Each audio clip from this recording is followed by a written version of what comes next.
நம்ம ஆரணியில் ஒரு தரமான முட்டை சேமியா கடையை நான் சொல்கிறேன். இவங்க இருக்கிற இடத்துக்கும் கொடுக்குற டேஸ்ட்டுக்கும் சம்மந்தமே இருக்காது.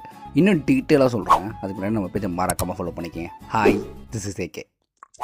ஆரணி கோட்டை பாய்ஸ் ஸ்கூல் ஆப்போசிட்டில் தான் இந்த கடை லொக்கேட் ஆகிருக்கு. ரொம்ப குட்டி கடையாக இருந்தாலுமே இவங்க கொடுக்குற டேஸ்ட்டு ரொம்ப பெருசாகவே இருக்கும். அது சூடான கல்லில் சேமியா போட்டு தட்டும் போது அங்கே இருக்கிற சரௌண்டிங்கை ஒன்றா சேரும் போது காணா பாட்டு கேட்குற மாதிரி இருக்கும். 35 ரூபாய்க்கு கொடுக்குற இவங்க முட்டை சேமியா டேஸ்ட் வைஸில் ஒர்த்துனே சொல்லுவேன்.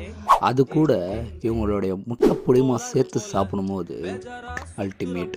ஒரு நல்ல முட்டை சேமியா சாப்பிட்ணுன்னா இந்த கடையை மறக்காமல் ட்ரை பண்ணுங்கள். இந்த கடையில் ஆல்ரெடி சாப்பிட்டு இருந்தீங்கன்னா நம்ம பேஜில் மறக்காமல் கமெண்ட்டும் பண்ணுங்கள். இது மாதிரி இன்னும் நிறைய வீடியோ பார்க்க நம்ம பேஜை மறக்காமல் ஃபாலோ பண்ணிங்கன்னா எதனா கடையை ட்ரை பண்ணணும்னா நம்ம பேஜில் கமெண்ட்டும் பண்ணிவிடுங்க. Hi, this is AK.